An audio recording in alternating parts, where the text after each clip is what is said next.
All right, well, we got friction today coming out of Washington, D.C. Tom Trento here, Enemies of the State. It is about 5 minutes after 4 o'clock in the afternoon. We're going live to Washington, D.C. in the special edition of our show, Enemies of the State, on WSBR Radio. Right now, broadcasting out of Washington, D.C., is Center for Security Policy with an amazing summit. If you follow national security closely, 2 weeks ago today, the United West was in Washington, D.C., live streaming an event produced by Center for Security Policy, Frank Gaffney, called the Iran Truth Squad. Several subject matter experts got together and explained that the United States needs to stop Iran from developing a nuclear weapon. Well, in about 1 week from today, and it's the 11th of February 2015, President Obama will convene a summit, ladies and gentlemen, entitled Confronting Extremism, or Violent Extremism, or some nonsensical elliptical term that has no full definition to it. Christian extremism. Yeah, Christian extremism right now. So the president is convening in a week a summit of subject matter national security experts to figure out how to defeat the jihad. But they don't call it, let's figure out how to defeat the jihad. They don't call it, let's fight Islamic jihad. They don't call it, let's fight the mujahideen Muslims who want to kill. They don't call it anything like that. It's confronting violent extremism.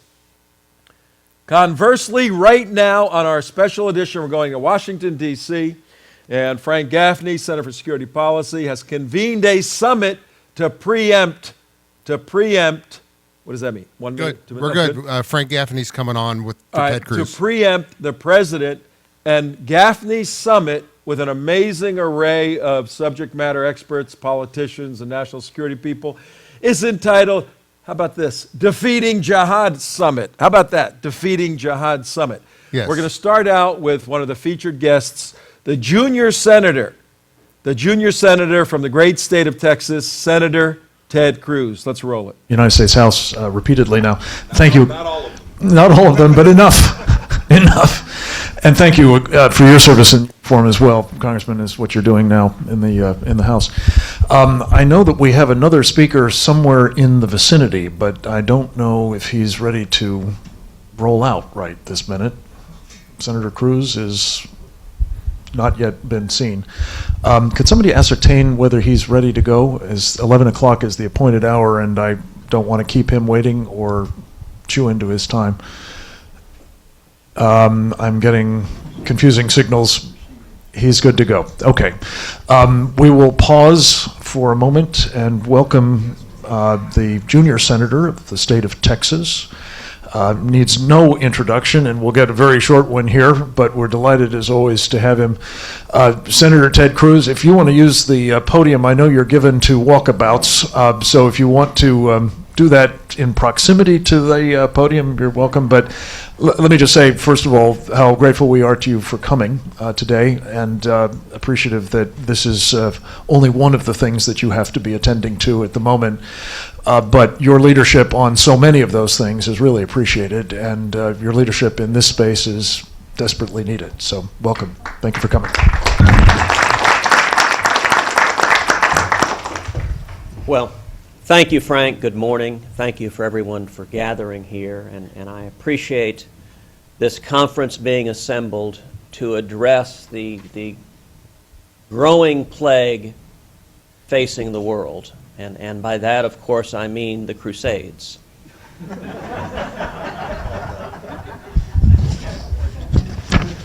This is an important gathering. Let me say thank you to the Center for Security Policy for its leadership for the Secure Freedom Strategy, a comprehensive, serious strategy addressing the threat of radical Islamic terrorism. You know, it's fairly striking, this gathering, the contrast with next week's Countering Violent Extremism Summit. It's almost as if the so-called violent extremism is just popping up spontaneously with no connection to any ideology. And if you are not aware of what you're fighting, you're not going to defeat it. These are perilous times in the world. And it is critical that we do two things. Number one, that we name and understand the enemy that we are fighting. And number two, that we defeat that enemy. Now, when it comes to naming and understanding the enemy, there is a consistent thread that links together ISIS and Iran and Hamas and Hezbollah and Boko Haram and the Taliban. And it is not simply some abstract violent extremism. It is radical Islam. It is the Islamist philosophy of jihad to use force and murder and violence to attempt to subjugate, to attempt to terrorize, to attempt to kill any who dare disagree with their extreme vision of Sharia law. Now, anyone who observes the president talking about this, or anyone in the administration, quickly notices that there's a set of words, it's almost as if they're given a card, a do not speak card. The words radical Islamic terrorism do not come out of the president's mouth. The word jihad does not come out of the president's mouth.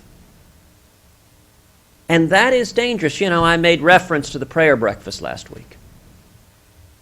I was at the prayer breakfast. And it was fairly stunning to see the president get up and preach a moral relativism.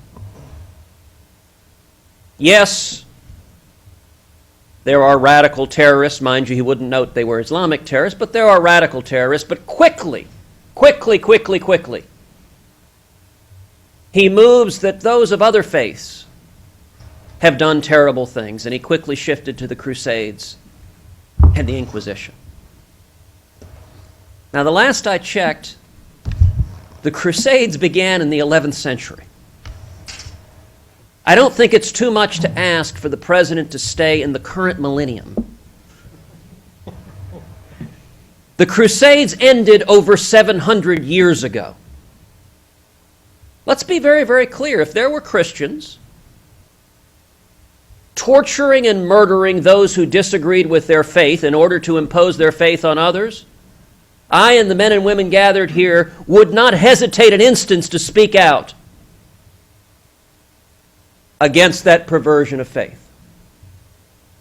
If there were Jews who were torturing and murdering those who disagree with their faith in an effort to forcibly convert them, I and the other men and women gathered here would not hesitate to speak out and say that is a perversion of faith and it is wrong. But right now, those who are doing so all have a common thread, and it is the radical Islamist theology and political philosophy of jihad. And it is dangerous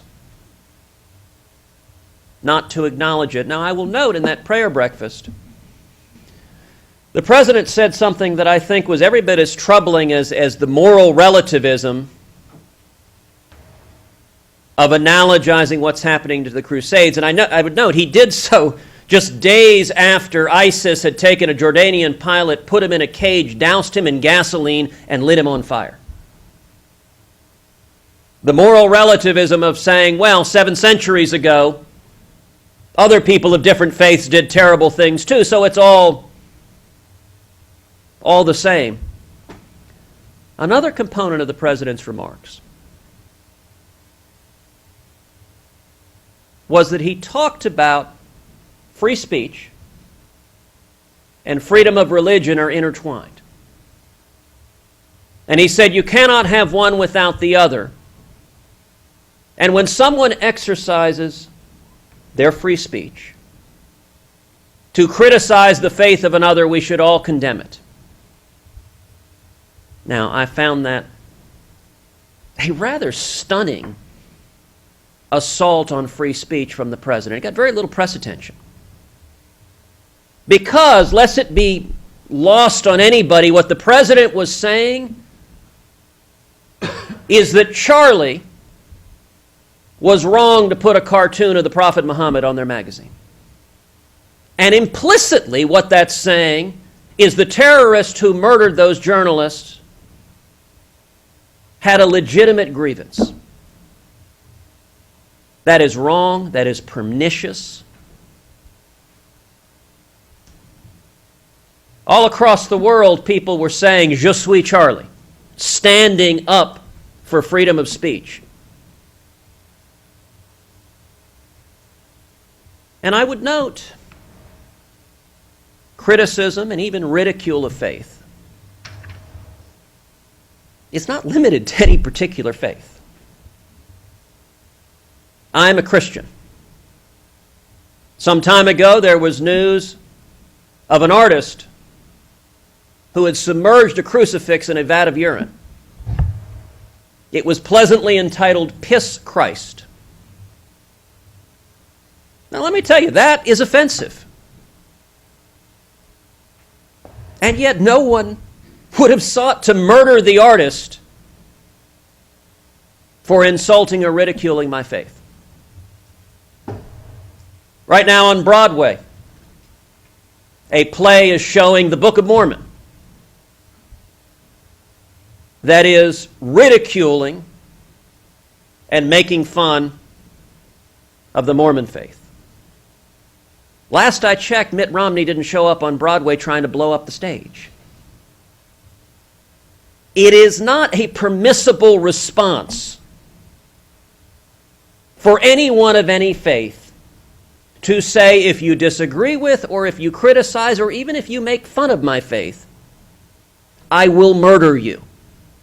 No one in any faith has the right to make that statement. And imagine how different it would have been. Wow. If the president at the prayer breakfast This is good. had instead focused on a very different speech, a speech Yeah, just a this is few good. weeks ago that President al-Sisi, the president of Egypt, gave in Cairo. Yeah, listen to this, folks. Now, I'm confident the men and women around this table are aware of that speech. It was a brave, it was a courageous speech for President al-Sisi, where he stood up as a Muslim and called out the radical Islamic terrorists that are perverting his faith.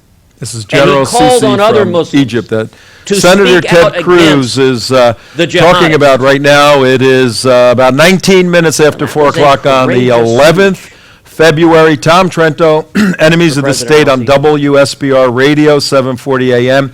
In doing Live so, he special knew well presentation from Washington, D.C., from the Center of that he was Security risking his Policy, life to say that. a summit called Defeat Jihad, That these preempting the religious president's nonsensical summit zealots next week and called lunatics who knows what. Let's get back to Senator only Ted Cruz redouble their speaking efforts to come on after him. defeating the jihad.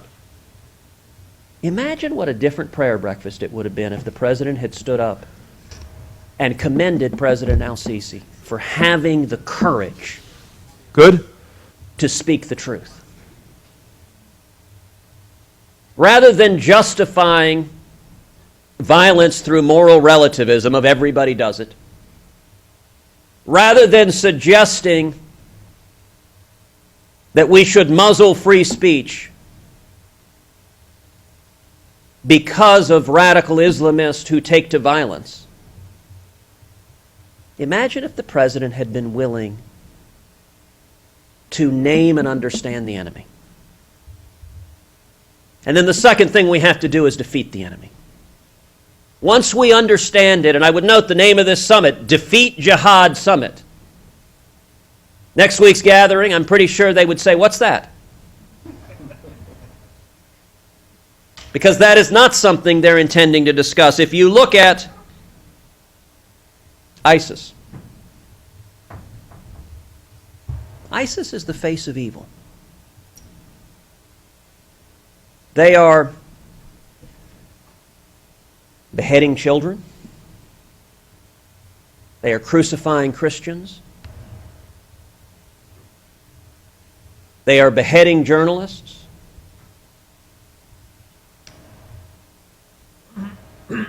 This weekend I was in Munich at the Munich Security Conference. And I met with the president of Kurdistan. He described how ISIS is deliberately using rape as a tool of warfare.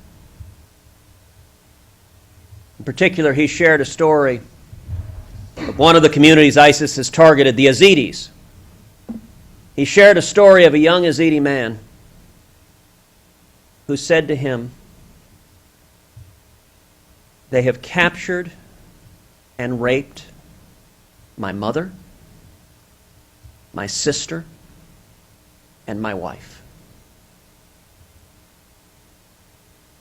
How can I bear to live with what they have done to my family?" He spoke of the enduring grievous wound. That's what ISIS is carrying out right now. Congress is preparing to debate an authorization on the use of military force. I think that is a good thing. I think that is consistent with the Constitution that ascribes the power to declare war to Congress. But one of the great benefits of it is that I hope it will force this administration to clearly articulate their objective and their specific plan to accomplish that objective. That the process of going to Congress and seeking authorization leads to the natural question, authorization to do what? What do you intend to do and how do you intend to do it? With regard to ISIS, we have not seen a seriousness of purpose. We have seen instead photo op foreign policy, a bomb here, a missile there.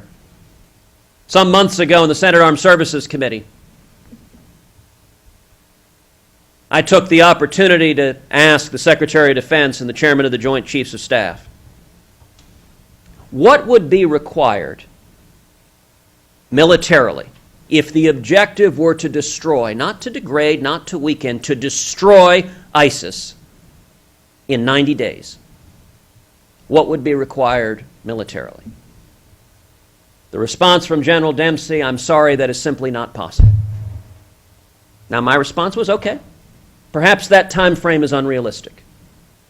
You tell me from the military perspective, if the object is to destroy ISIS, what is required to do so? The response was, we cannot destroy ISIS until we change the underlying conditions on the ground that make young men in poverty susceptible to extremism.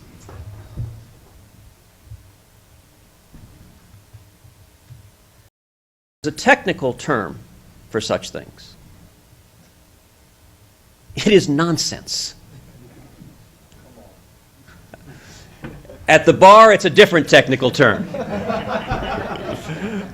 But live streamed in front of our friends in the media, nonsense is the term we will use.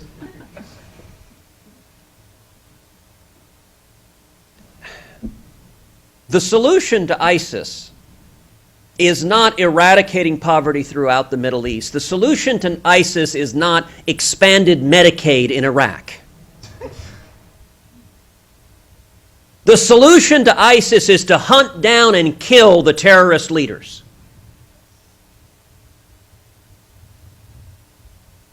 But when you have an administration that will not utter the words radical Islamic terrorists, you have an administration that is unwilling to effectively design and implement a strategy to defeat radical Islamic terrorists. And I would note one of the critical elements to doing so is we should right now, immediately, be arming the Kurds. I mentioned meeting with the president of Kurdistan. The Kurds have been friends of America for decades. The Peshmerga are effective, disciplined, serious fighters. They are boots on the ground right now, this instant. They are fighting the fight with ISIS right now, this instant. The problem is, ISIS has U.S. military equipment that they've seized, and they're using it to murder the Kurds. And we, rather foolishly, are insisting on sending any military aid through Baghdad, which delays and prevents the Kurds from actually getting that weaponry. And the entire approach is driven by a desire of seeking political consensus and compromise. You hear the administration say on and on that first in Iraq we've got to see the different groups come together in peace and harmony. We have to bring Shia and Sunni together. Listen, the Shias and Sunnis have been battling with each other since 632 AD. For a president of the United States to believe that he is going to resolve a 1,500-year-old religious conflict is the height of hubris and ignorance. Yes, absolutely. It's not our job or objective to cause Sunni and Shiite to sit down and break bread together and embrace like brothers. It is our job to prevent radical Islamic terrorists who want to murder Americans and our allies from being able to do so. Preach it, Ted. Preach it. We need to stop these silly political considerations from getting in the way of providing serious weaponry on the ground to the Kurds to hunt down and kill the ISIS leaders. Yep, this Ted Cruz, folks. Listen to him. We also need to recognize the threat of that coming back home. There have been roughly 100 Americans that we know of who've gone and joined ISIS. In the Senate, I've introduced the Expatriate Terrorist Act. This Simple is good. legislation that Mark, can says put me if in you the go corner? and take up arms against America, if you join ISIS, by doing so, you forfeit your U.S. citizenship. That's great. That is absolutely great. You go We fight should with the not bad be guys, you're allowing done in jihadists America. to go and train with ISIS and come back here with American passports to American cities to murder innocent men and women carrying out their radical Islamist philosophy. That is the height of foolishness, and it is my hope in Congress that we can see bipartisan agreement. That at a minimum, let's protect this country. And I would note, by the way, there is an existing statute that provides for the forfeiture of U.S. citizenship. What my legislation does is it simply adds joining a radical terrorist group like ISIS to one of the grounds for forfeiture of citizenship. Yeah. Ted Cruz, ladies and gentlemen, at the Defeat Jihad Summit, right now live, February 11, In addition to 2015. Frank Gaffney, Center for There Security is, I Policy, believe, an even greater threat. is putting this on. Now listen real carefully And that to is the the junior threat of the senator. nation of Iran. All right, now here's Iran. Acquiring Very nuclear important. weapons capability. In my view, that is the single gravest national security threat facing this country. You know, just recently, President Obama did a press conference with Angela Merkel. He made two comments that I thought were highly revealing and reflected the manifest failures of the Obama-Clinton-Kerry foreign policy. One comment the president made was, quote, "It is entirely legitimate for the American people to be deeply concerned when you've got a bunch of violent, vicious zealots who behead people or randomly shoot a bunch of folks in a deli in Paris." Now, I want to draw your attention to one word the president used there. Randomly. No sentient being believes what occurred there was random. They were not shooting people at random. They were shooting Jews because of their Jewish faith. We have a president who not only refuses to acknowledge that, but affirmatively speaks the contrary. This is not just random violence. This is a very direct religious theology and political philosophy. And a second thing he said regarding Prime Minister Netanyahu's continued press for meaningful sanctions to deter Iran from acquiring nuclear weapons capability, the president said, quote, "What's the rush?" You know, 3 words that can sum up the entirety of the Obama-Clinton-Kerry foreign policy. What's the rush? What's the rush to protect this country? Leading from behind. The rush is simple. We are right now, I believe, repeating the mistakes of the 1990s with regard to North Korea. The 1990s, the Clinton administration led the world in relaxing sanctions against North Korea. Billions of dollars flowed into North Korea, and they used that money to develop nuclear weapons. The Obama administration has gone and recruited the very same person who led the failed North Korea talks, Wendy Sherman, to lead the failed Iran talks. You can't make this up. And here the dangers are qualitatively greater. With Iran, you have a very different situation from North Korea. North Korea, Kim Jong-il, Kim Jong-un, they're radical, they're extreme, they're unpredictable. And yet both father and son fundamentally are megalomaniacal narcissists, which means there's some degree of rational deterrence that's possible. Both father and son understood that if they ever actually used a nuclear weapon, that instant their regime would end.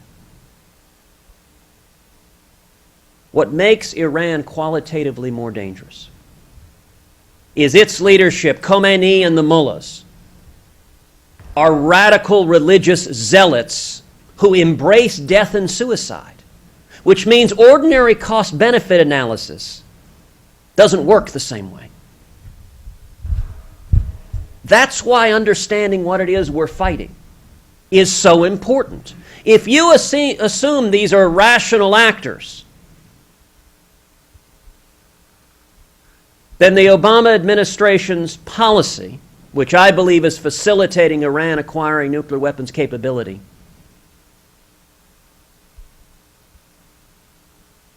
I wouldn't even go so far as to say makes more sense, a little sense. At least if you misunderstand who you're dealing with, there is a possibility of deterrence. But when you understand religious extremism,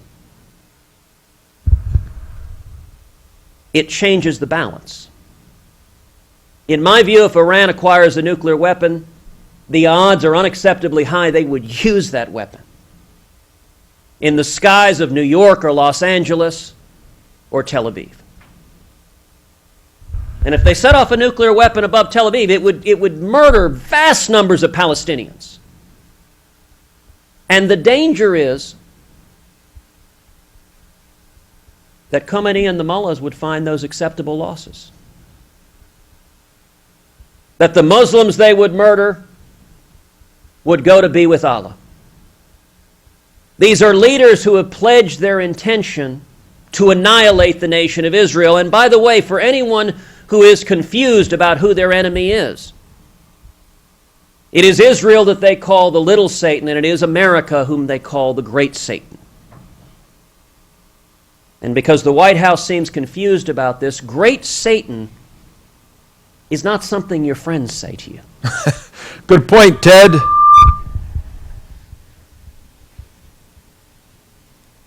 All right, Tom If Trento. Iran acquires the nuclear weapons, the odds are unacceptably high they might use it. But here, I'm going to close with this point.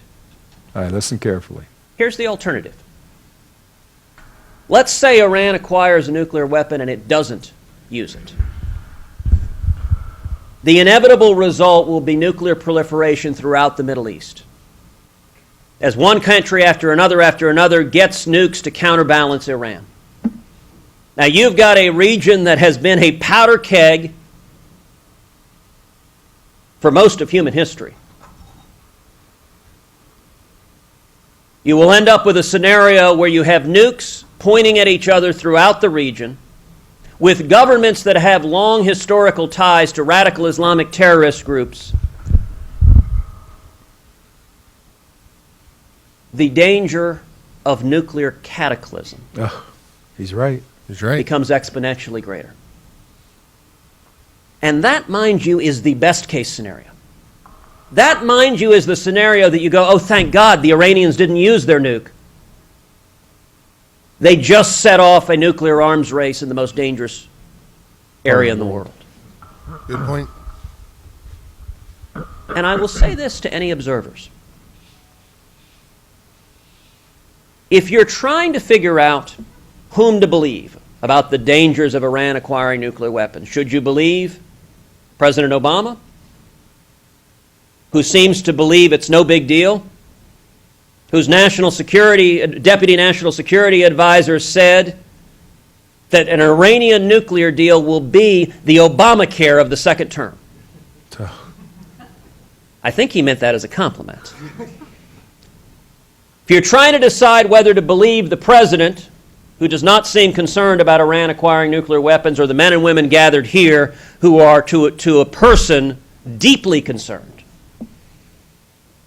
then let me suggest some folks you can look to. Benjamin Netanyahu. For many decades, it has been publicly reported and widely acknowledged that the nation of Israel has nuclear weapons capability. And yet, throughout those decades, Exactly. none of the Arab countries felt the need to get their own nukes. Good The point. Saudis, the Egyptians, the Emiratis, not a one of them has had a moment's concern that Israel would affirmatively and aggressively use Great nuclear point. weapons against them. They felt no need to respond or reciprocate because they understood the nation of Israel They ain't gonna use it. acquired those weapons purely for defensive purposes. What does it say? That the Saudis, the Egyptians are all quite candid that if Iran gets nuclear weapons, you better believe we're getting them immediately. If you want to understand the nature of the Iranian regime, look no further than the Arab neighbors who sit right next door, who understand perfectly well that Khomeini with a nuclear weapon is qualitatively different because the odds are unacceptably high. He might use them. Yep. And yet President Obama asks, what's the rush? The first and most important responsibility of the president is to be the commander-in-chief and to protect the national security, to protect the safety and the lives of Americans. Radical Islamic terrorism is a threat to this nation. And we need leadership to stand up and defend the United States of America. Thank you. All right, Ted Cruz, ladies and gentlemen, live coming from Washington, D.C. on the 11th of February, 2015 here on our show, Enemies of the State. Your host, Tom Trento, your radio station, WSBR 740 in Boca Raton. But we are also on in Tampa somewhere. We got to find out what the call letters and numbers are. But we are now being broadcast in the Tampa Bay area in Florida. So we're on 2 stations in the state of Florida and growing every day. We're bringing you a special summit by national security experts, coalesced by Center for Security Policy, headed up by Frank Gaffney.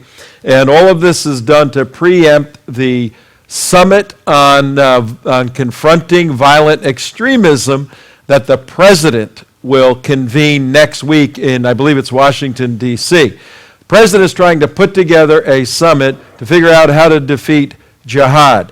Frank Gaffney has brought amazing experts together. You just saw one, Senator Ted Cruz. You're now going to see Zuhdi Jasser. Got a good mix here. Tomorrow, we're going to bring you Geert Wilders to lead off, and he's going to say something a little differently than Zuhdi says, but Gaffney's summit is entitled Defeating Jihad, right down, straight out. Now we want you to listen to Dr. Zuhdi Jasser, and he's going to have a different view. And here, you know, us at the United States, we love Zuhdi. He's a wonderful person. To the United West, you mean? The United States, I think we represent the United States, but here in the United West, he's a wonderful person, and we don't agree with probably 80% of his analysis, but you take a look, take a listen. Well, before we go there, I just want to cue our listeners in who are driving on the road when you get home. You can actually go to the Center for Security Policy.org and watch the Defeat Jihad Summit in its entirety live, and you can skip to, and there's a whole bunch of people that have come here, not just 3. You're talking, how many people are there, Tom? I think there's about 20 people. Steve Coughlin, John Guandolo, David Ural-Shemi, Andy McCarthy, Mike McCluskey. Yeah, yes, Generals and everybody. Ace Lyons. This is what Boykin. Obama's Jihad Summit should be. Yeah, he's going to have a bunch of lefties and a bunch of Islamic jihadis, probably. Muslim Brotherhood, right. Yeah, so, and Ted Cruz did a phenomenal presentation. Now, we take issue with one point where he said that the Islamic State is hijacking Islam. I disagree. You know, yeah, the Islamic State is living Islam out. Islam. Yeah. So, but people have there's a progression to getting to the point where there's a desire to give consideration to Islam as a legitimate religion, a legitimate worldview, all of that, and compatible with the West. The more you study it, the more you see its incompatibility, and the fact it's a system that is dedicated against everything else. And the Islamic State is following the doctrine exactly.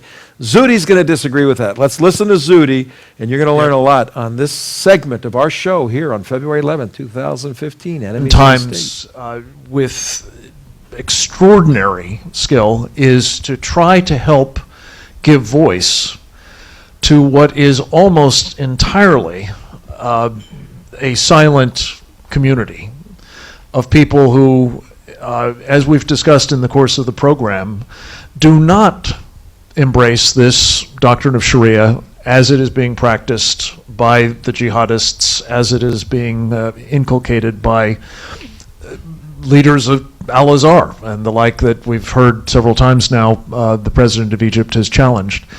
Zuhdi has an organization called American Islamic Forum for Democracy. He has been widely quoted and interviewed, as you know. He is an author as well, and a man who I think brings an awful lot of insight to the challenge that we're facing, Zuhdi Jasser, specifically as to how do we try to ensure that Muslims like yourself are not forced to submit to this cultural jihad, civilization jihad, if you will, and how can, in other ways, we help advance a reform of Islam, a tolerant Islam that you embrace. Welcome. Thank you, Frank, and it's an honor to be with all of you and to participate in this just heroically and important session on how to defeat the jihad. And I hope that you realize that I do this work because I believe that Muslims have to be at the head of your spear, that ultimately we can't defeat jihad without Muslims reclaiming our faith away from the Islamists. And what I want to do is the few minutes I have just sort of lay out briefly. You've already talked today about what the nature of the problem is. I don't think you'll get much disagreement from me as a devotional Muslim that our problem is political Islam, that jihad, even the concept of jihad itself is a tactic for their supremacism and the creation of the Islamic State. And I think, we formed our organization back in 2003. It wasn't against terrorism. Our organization was formed with a mission state to separate mosque and state, and that by doing that, we Muslims would protect the Constitution and freedom and liberty. And ultimately, ISIS has validated people finally realize why our mission statement was about separating mosque and state, that the only antidote to radical Islam is the pool that they swim in, which is political Islam, and draining that. And our present approach, obviously, as you've talked about also, is not working. And I think the next step that I hope to be a part of, and I have been obviously very close to working with Frank and many of you, is being part of the solutions. And that ultimately, as a doctor, we always like to diagnose, but the diagnoses don't help if you don't know what the treatments are. And that ultimately, I hope that these treatments can be related to a vision of where the world should be. And just as Ronald Reagan ultimately defined that the Soviets were the evil empire, we also had enough wisdom throughout most of the Cold War that we had a national consensus that the Communist Party in America, the communist movements in Central America, in China or elsewhere, while they may not be certainly part of the military Soviet imperialism, they certainly weren't our allies, and we realized that they were swimming in the same pool as the Soviets. And I hope that what you all get from this, as you probably know more than most Americans already, is that Islamism, the political Islamic State, is that pool, and that we should not be allying with non-violent Islamists, we should not be allying with non-Al-Qaeda Islamists, because they are going to be basically feeding that ideology. And I want to give you an analogy, which is where I work, which is you've got if you're talking about people in a field at a game, soccer or football game, you've got those in the field that are the militant jihadists, you've got folks in the stadium that are cheering them on, and then you've got people that don't come to the stadium that are silent and that are still part of that ideological movement. While the radicals that are on the field may be 5-10%, I would tell you those cheering them on are 10-15%, and then, we still need to study this, but I think the silent, as elections have shown in the Middle East, we're looking at 30 to 40% movements of that 1.6 billion that believe in some form of the Islamic State. And you don't need to take my word for it. Quiet Stories was that in Tunisia a month ago, the Islamists and Nahda were rejected by the Muslim population there that did not want the Islamist party. The Muslim Brotherhood was rejected a year ago by a majority of Muslims that did not want it. So ultimately, I hope that the solution will realize that when Muslims are mobilized, they were mobilized in the Middle East because their very survival was dependent upon defeating the Brotherhood. The reason they're not mobilizing in the West is we are being given a pass, and you all know better than I, and I don't want to waste my time going over all the obstacles in America right now, but basically when we have an administration that's telling Christians to get off their high horse rather than telling Christians to help lift up Muslims to the horse of liberty, you have a major problem. The solutions that I think need to happen are basically, let me lay these out for you, in that one is, in order to get Muslims to feel that there's an urgency, just like the Muslims in the Green Revolution in Iran. If you truly had elections in Iran, the Islamists would never be elected again, the Khomeinists there.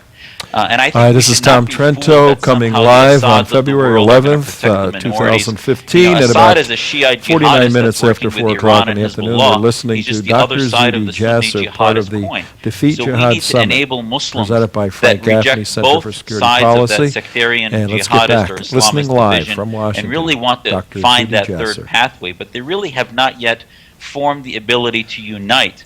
In Tunisia, they fractionated into 70 different parties. In Egypt, they did the same thing, and the Islamists won. So part of what the West can do, and I think what Muslims in America are uniquely positioned to teach the world, Muslim population, is that there's a way to unite diverse political groups into a common party, if you will, for liberty, which is really what Americanism was all about.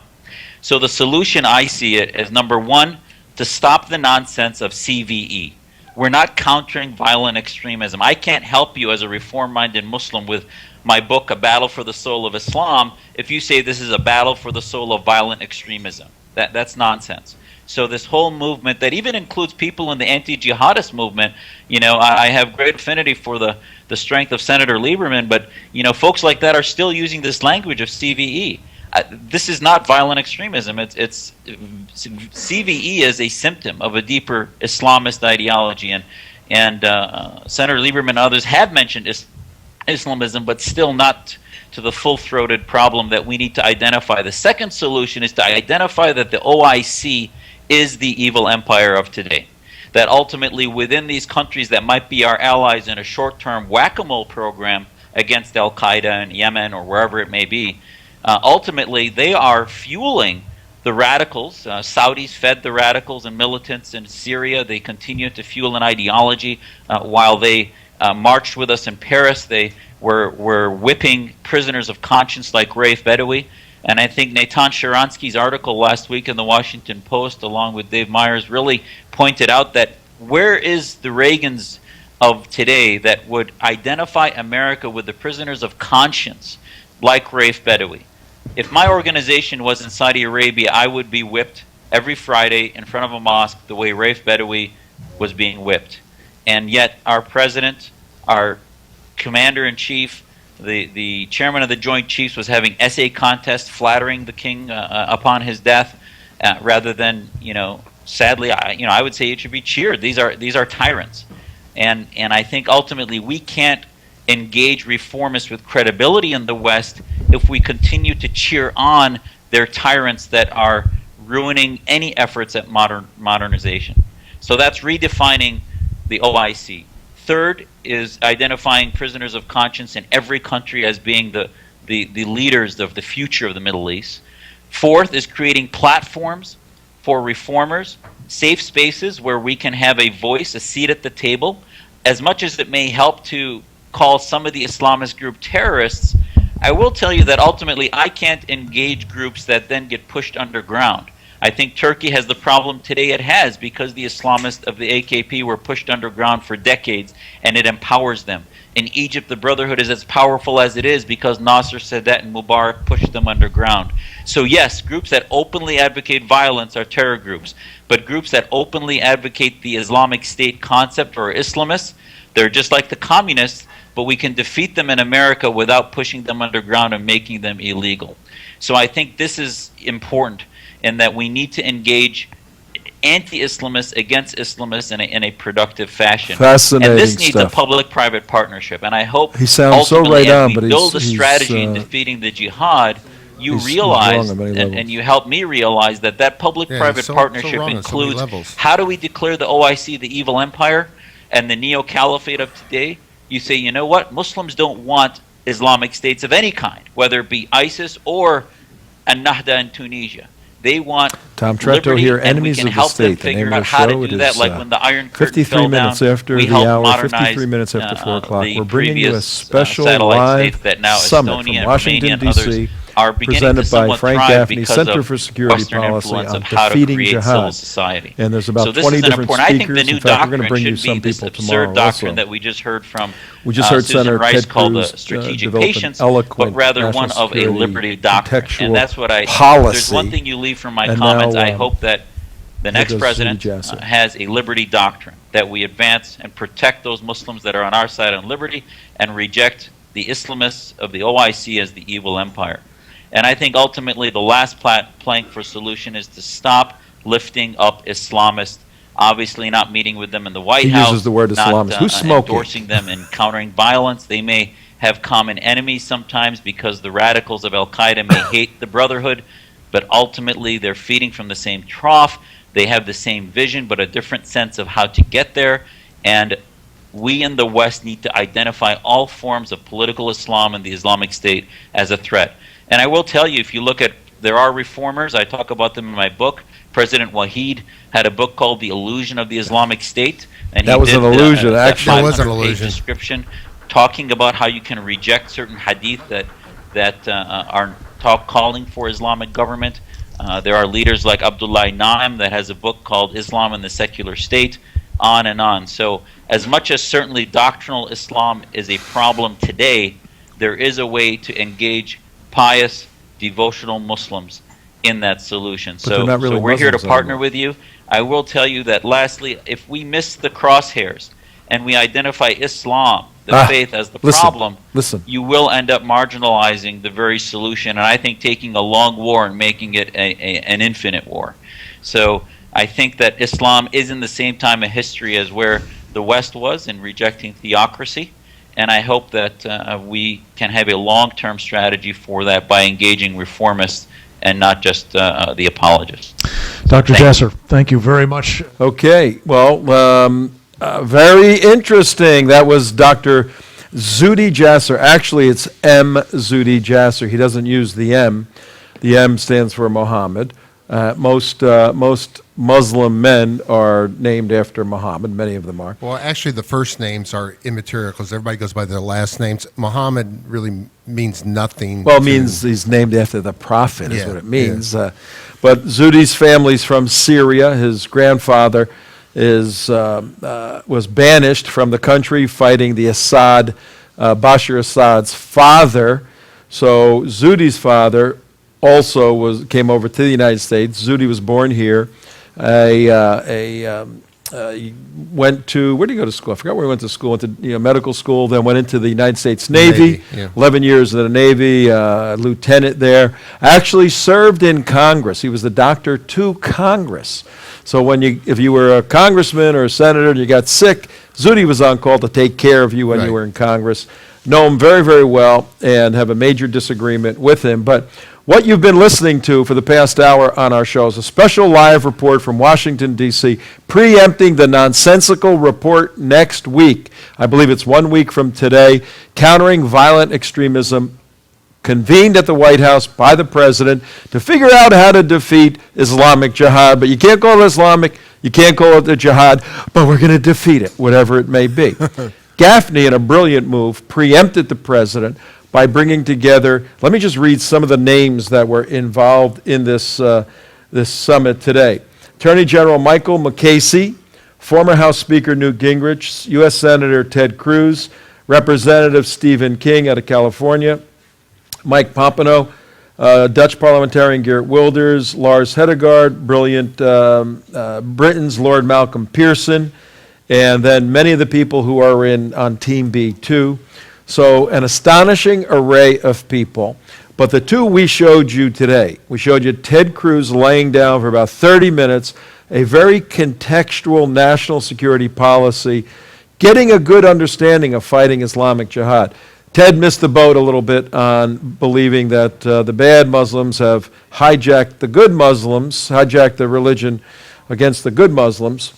But Frank put Zuhdi out here because Zuhdi is the lead reformer in the United States of America for Islam. The only problem is what he perpetuates and what he preaches is not even known to anyone as Islam anymore. Zuhdiism. Every major it's Islamic his own scholar creation. completely disagrees with him. We completely disagree with him, where his basic core premise is that you can separate Sharia from Islam, and Sharia Islamic law cannot, by doctrine, be separated, which means integration of church and state, where the church is the state. It cannot be done. No, and that's his whole raison d'etre, his reason for existing, Zuhdi, is to say we can take political Islam and pull it out of Islam and just have spiritual Islam. That's like saying, as a Christian, to me, we can take that Jesus Christ fella, pull him out of Christianity, and then have real Christianity left over. You pull Christ out of Christianity, you got anity. You just got insanity. How about that? Insanity. They're conjoined twins. Sharia and Islam are the same thing. Now, all Zuhdi has to do for us to march with him is say, look, I'm refiguring Islam. We really can't call it Islam anymore. We can call it neo-Islam. Right. Give it a Zuhdiism. Zuhdiism. Yeah, but if he wants to maintain the nomenclature of Islam and for traditional reasons, a lot of philosophers put neo, N-E-O, in front of an ideology to give it a kind of a new wash. Right. We can call it neo-Islam and get a lot of people to follow neo-Islam or reformed Islam. But Zuhdi, you cannot stand against 1,400 years and say, I'm going to rename this thing and we're going to keep the same name. You're just as confusing, Zuhdi, as the president is, and we understand it's sensitive and subjective for you. But tomorrow, more experts defeating jihad. Now, much of what Zuhdi said is absolutely applicable, folks, and we'll make those points tomorrow. Key summit, very important. Join with us, everyone, March 3rd. We will be in Washington, D.C., welcoming Prime Minister Benjamin Netanyahu to the United States Congress Check out our emails. Contact me, Tom at the United West. We'll tell you exactly how you can participate. See you tomorrow, everybody. Bye.